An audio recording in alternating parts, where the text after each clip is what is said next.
जब तक कोई चीज जन जागरण के रूप में परिवर्तित नहीं होगा तब तक वो चीज सफल हो ही नहीं सकती। अब जंगल को बचाना है तो केवल एक मंत्री बना दिया, विभाग बना दिया तो जंगल नहीं बचेंगे। जंगल तब बचेंगे जब आम जनता को ये समझ में आने लगेगा कि जंगल न होने से हमारे अस्तित्व पे भी खतरा है, हमारी जमीन पे भी खतरा है, हमारे घर पे भी खतरा है और हमारे जीवन पे भी खतरा है। उत्तराखंड भारत का वो हिस्सा है जिसे देवभूमि की संज्ञा दी गई। उत्तराखंड भारत का वो राज्य है जहां पर ब्रिटेन की पूरी आबादी के बराबर फ्लोटिंग पॉपुलेशन हर साल आती है और चली जाती है। उत्तराखंड वो राज्य है जो अगर कहा जाए कि जम्मू कश्मीर के बाद और साउथ के एक दो डेस्टिनेशन को ले लिया जाए तो उत्तराखंड को जम्मू कश्मीर के बाद सेकंड लेवल पे नेचुरल ब्यूटी में जोड़ा जाता है, या मैं कहूं कि बराबर पे रखा जा सकता है। एक बहुत ही शानदार आयोजन देवभूमि उत्तराखंड की राजधानी देहरादून में स्वास्थ्य, शिक्षा, उच्च शिक्षा, कृषि, पशुपालन, हर मुद्दे पर उन चेहरों ने आपके सामने बात रखी है अभी तक जिन लोगों के ऊपर जिम्मेदारी है पूरे राज्य की। और इस पूरे कॉन्क्लेव को करने का श्रेय जाता है भारत एक्सप्रेस के सीएमडी उपेंद्र राय जी को। और अब मौका है कि वो भी कॉन्क्लेव में लगातार बने हुए हैं तो उनसे जरा बातचीत की जाए कि उत्तराखंड को लेकर, कॉन्क्लेव को लेकर उनके ऑब्जर्वेशन क्या रहे हैं। तो उपेंद्र जी, पहले तो आपका स्वागत है आप ही के मंच पर। धन्यवाद। जोरदार तालियां हो एक बार, क्योंकि ये जो आयोजन है, ये जो सारी चीजें आप देख रहे हैं इन्हीं के नेतृत्व में हुई है। और मैं चाहूंगा कि आप अपने ऑब्जर्वेशंस रखें। लगातार आप मिनिस्टर्स को सुन रहे हैं, उत्तराखंड उन्नति की ओर क्या निकल कर आया? सबसे पहले तो मैं अपनी टीम को बहुत धन्यवाद देना चाहूंगा, विशेष रूप से मुकुंद शाही को जो लगातार ये इनिशिएटिव लेके प्रोग्राम्स कर रहे हैं, और हमारे ग्रुप मैनेजर राधेश्याम जी को, और आप हैं, स्वाति हैं, रोहित हैं, बाकी राजीव जो पिविटल रोल प्ले करते हैं सारे प्रोग्राम्स में, पूरी टीम और सारे हमारे कैमरा जो साथी यहाँ कर रहे हैं। मुझे 6 लोग करीब दिख रहे हैं इस वक्त यहाँ पे। और देहरादून के ब्यूरो चीफ हमारे साथी सौरभ हैं, जितेंद्र नेगी हैं जो मेरे साथ बहुत अरसे से जुड़े हुए हैं। पूरी टीम जो है इस सभी कार्यक्रमों को संचालित कर रही है। सबसे पहले सबको धन्यवाद। हाँ, ये जरूर है कि बहुत कम बार ऐसा मौका मिलता है कि कहीं बैठ के 3-4 घंटे लगातार सुने।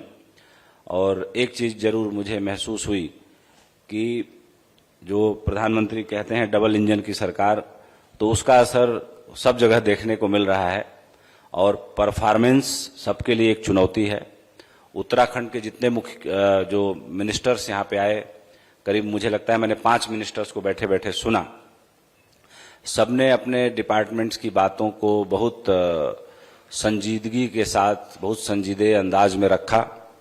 और मुझे लगता है कि उत्तराखंड जिस तरह का भारत का एक वो राज्य है जो कई कारणों से बहुत महत्वपूर्ण है। महत्वपूर्ण इन कारणों से है कि उत्तराखंड की सीमा जो है का बड़ा हिस्सा चाइना से मिलता है, जो हमारे लिए बहुत बड़ा कंसर्न है, और नेपाल से भी मिलता है। उत्तराखंड भारत का वो हिस्सा है जिसे देवभूमि की संज्ञा दी गई। उत्तराखंड भारत का वो राज्य है जहां पर ब्रिटेन की पूरी आबादी के बराबर फ्लोटिंग पॉपुलेशन हर साल आती है और चली जाती है। उत्तराखंड वो राज्य है जो अगर कहा जाए कि जम्मू कश्मीर के बाद और साउथ के एक दो डेस्टिनेशन को ले लिया जाए तो उत्तराखंड को जम्मू कश्मीर के बाद सेकंड लेवल पे नेचुरल ब्यूटी में जोड़ा जाता है, या मैं कहूं कि बराबर पे रखा जा सकता है। इसके पोटेंसी को, इसके पोटेंशियल को भारतीय जनता पार्टी की सरकार ने पहचाना है और इस पर लगातार काम हो रहा है। लेकिन एक और ध्यान देने वाली बात यह है कि हम करना बहुत कुछ अच्छा चाहते हैं, लेकिन कई बार प्रकृति हमारा साथ नहीं देती। तो 2013 जून के बाद से जिस तरह से नेचुरल कैलेमिटी का और क्लाइमेट चेंज का सामना उत्तराखंड कर रहा है, वो भी एक बहुत गहरा कंसर्न है। जिस तरीके से भूस्खलन की घटनाएं बढ़ रही हैं, जमीनों में दरार बढ़ रही है, जिस तरीके से बादल यहां फटते हैं और हजारों करोड़ की संपत्ति 1 मिनट में स्वाहा हो जाती है, जिस तरीके से जून 2013 में यहां पर कितने लोग मरे इसको अभी तक क्वांटिफाई नहीं किया जा सका। ये सब ड्रॉबैक्स हैं जो क्लाइमेट चेंज के कारण हमारे जो पर्वतीय इलाके हैं उनमें देखने को मिल रहे हैं। लेकिन उसके बावजूद भी सरकार बढ़िया से काम कर रही है। चुनौतियां हमेशा रहेंगी, उसका कारण है चुनौतियों के रहने का। चुनौतियां देश के सामने भी है। मैं उसको इस तरह से समझाना चाहूंगा कि 1986 में चाइना की और भारत की जो इकोनॉमी थी वो $1 ट्रिलियन की थी, यानी दोनों बराबर थे, एक सीढ़ी पर खड़े थे। आज चाइना की जो इकोनॉमी है $19.5 ट्रिलियन की है। भारत की इकोनॉमी अगर सब जोड़ दिया जाए तो करीब करीब अभी 3 से 4 ट्रिलियन की है। अभी 5 ट्रिलियन का लक्ष्य प्रधानमंत्री लेके चल रहे थे, जिसको हमने लगभग अब अगले साल तक हम सहजता से अचीव कर लेंगे। तो भारत ग्रोथ की एक नई कहानी तो लिख रहा है, लेकिन जो हमारा पड़ोसी देश जो हमारे से बहुत पीछे था, मैं एक छोटा एग्जाम्पल देना चाहूंगा कि सन 1970 तक चाइना में औरतों का मर्डर करने पर कोई मुकदमा दर्ज नहीं होता था। मतलब वैचारिक रूप से इतना पिछड़ा हुआ देश था। 1920 तक अमेरिका में औरतों को वोट देने का अधिकार नहीं था। 1928 तक ब्रिटेन में औरतों को वोट देने का अधिकार नहीं था। भारत को जिस दिन आजादी मिली उसी दिन से यहाँ पे विमेन एम्पावरमेंट शुरू हुआ और यहाँ पे औरतों को वोट देने का अधिकार मिला। हालांकि अभी बहुत लड़ाई शेष है। एक एग्जाम्पल दिया मैंने, उत्तराखंड की जो भूमि है वो बहुत प्रगतिशील भूमि है। जैसे सेना में हर 5वां सैनिक उत्तराखंड को बिलोंग करता है। अभी जोशी साहब बता रहे थे, ये डेटा मुझे भी संजोग से पता था। तो कुल मिलाकर के भौगोलिक दृष्टि से, सामरिक दृष्टि से, सीमा की दृष्टि से, राष्ट्र निर्माण में सहयोग करने की दृष्टि से, टूरिज्म की दृष्टि से, ब्यूरोक्रेसी की जो एकेडमी है मसूरी, वो भी कह सकते हैं कि भारत देश को जो लोग चलाते हैं वो इसी उत्तराखंड से ट्रेनिंग पाके जाते हैं। तो ये भी एक बहुत महत्वपूर्ण बात है। और जब ब्रिटिशर्स यहाँ आए थे तो उन्होंने अपनी एक तरीके से कह सकते हैं कि समर कैपिटल बनाया था उत्तराखंड को, मसूरी को, नैनीताल को, इस सब जगहों पर। तो एक जो ब्रिटिशर्स आर्किटेक्ट का नमूना भी उत्तराखंड में देखने को मिलता है। ये भी एक बड़ी महत्वपूर्ण बात है। बाकी डबल इंजन की सरकार है और मोदी जी जैसा प्रधानमंत्री है, तो मैं ये मानता हूं कि प्रधानमंत्री मोदी इतने बड़े परफॉर्मर हैं कि उनके नेतृत्व में अगर कोई परफॉर्म नहीं करेगा तो वो चल नहीं पाएगा। तो लिहाजा मुझे सारे मंत्रियों में देखने को मिला कि परफॉर्मेंस का डर सबको सता रहा है, सबको परफॉर्मेंस देना है। ये एक बात बॉटम लाइन सबको ध्यान है। ये 3 जो शब्द हैं बड़े महत्वपूर्ण हैं, सत्य, साहस, समर्पण। भारत एक्सप्रेस भी इसी से चलता है। और अभी जो आपने बातें कही उसमें भी कहीं ना कहीं कोई भी सरकार हो, कोई भी राज्य हो, उसको आगे अगर बढ़ना है तो सत्य, साहस, समर्पण ये बड़ा जरूरी चीज है। मैं आपसे ये भी जानना चाहूंगा कि आपको क्या लगता है कि कौन से ऐसे पॉइंट्स हैं जहां आपको लगता है उत्तराखंड में सुधार की गुंजाइश है। सबने अपना रिपोर्ट कार्ड तो रखा, लेकिन जब आप आते हैं यहां पर और आपकी अपेक्षाएं होती कि उत्तराखंड में ये चीजें और हो सकती हैं जिन पर काम किए जाने की जरूरत है। मुझे लगता है कि उत्तराखंड की सबसे बड़ी ताकत है यहाँ का टूरिज्म। और उत्तराखंड अपने आप में एक बहुत बड़ा एजुकेशनल हब बन के निकला है।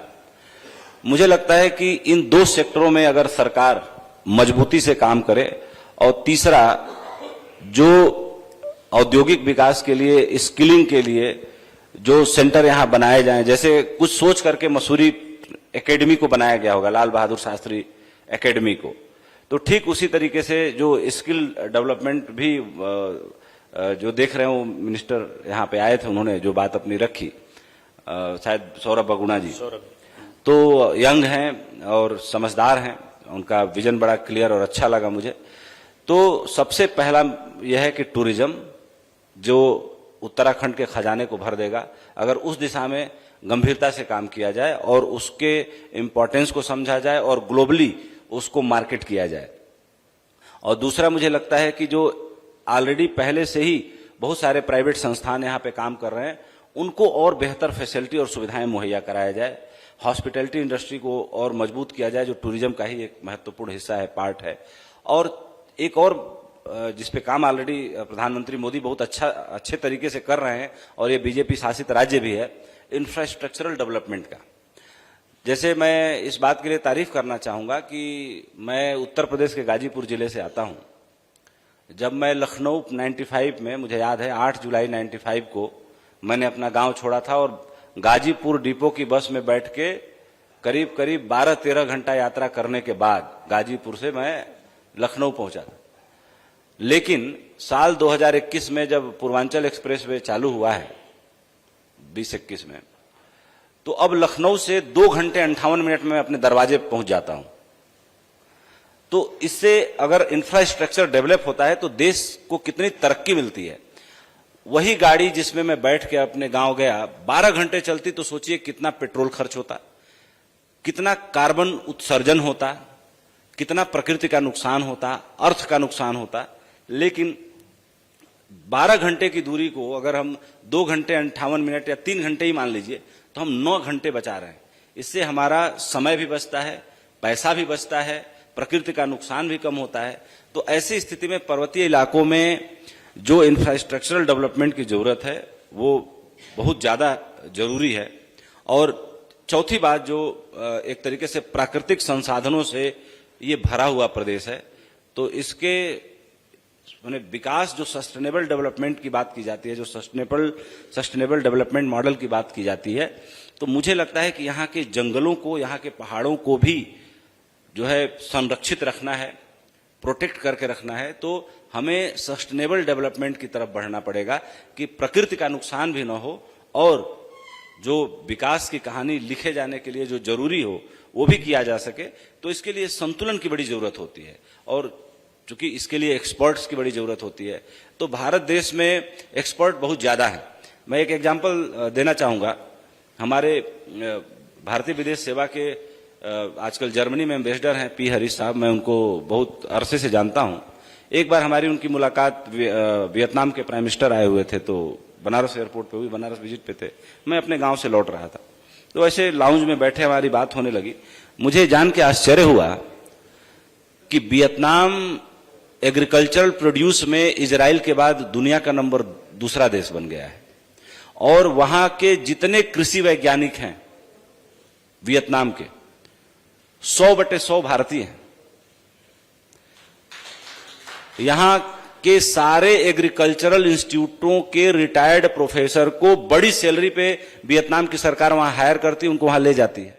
अब जैसे स्किल डेवलपमेंट में बहुत बड़ा काम हो सकता था, लेकिन प्रधानमंत्री की नीयत बहुत अच्छी है, लेकिन उसको इंप्लीमेंट करने वाले सारे लोगों की नीयत जब तक अच्छी नहीं होगी, जब तक कोई चीज जन जागरण के रूप में परिवर्तित नहीं होगा, तब तक वो चीज सफल हो ही नहीं सकती। अब जंगल को बचाना है तो केवल एक मंत्री बना दिया, विभाग बना दिया तो जंगल नहीं बचेंगे। जंगल तब बचेंगे जब आम जनता को ये समझ में आने लगेगा कि जंगल न होने से हमारे अस्तित्व पे भी खतरा है, हमारी जमीन पे भी खतरा है, हमारे घर पे भी खतरा है और हमारे जीवन पे भी खतरा है। तो इसके लिए लोगों को जागरूक करना पड़ता है और यही काम सरकार का होता है। हम वेलफेयर स्टेट हैं, हमारा पहला दायित्व है कि हम जो भी करें जनता के द्वारा जनता के लिए, जो शासन का हमारा मूल मंत्र है उसे हमें लागू रखते हुए काम करना पड़ता है, सरकारों को काम करना पड़ता है। तो उत्तराखंड उन्नति की ओर बेशक आगे बढ़ रहा है और युवा मुख्यमंत्री हैं, लखनऊ यूनिवर्सिटी के हमारे सीनियर हैं, मैं भी एलुमनाई हूं लखनऊ यूनिवर्सिटी का, तो एक हमारा कनेक्ट भी है। मेरी ससुराल भी उत्तराखंड में ही है, मेरी शादी भी यहीं हुई है, ये भी एक कनेक्ट है। मेरी बड़ी सिस्टर इन लॉ यहीं ऋषिकेश में रहती हैं पिछले 30 सालों से, ये भी एक, तो उत्तराखंड से जाने अनजाने एक कनेक्ट भी है हमारा इस तरह से। ये बड़ा कॉमन कनेक्ट है, मेरी ससुराल भी उत्तराखंड में। उपेंद्र जी, आपका बहुत बहुत धन्यवाद और आप भी बधाई के पात्र हैं जो आपने ये आयोजन और लगातार कर रहे हैं। बिहार के बाद ये एक दूसरा बहुत ही सफल आयोजन अयोध्या में किया हमने, यहाँ के तीसरा है, एक महीने में तीसरा है जी। और इसी तरह से सिलसिला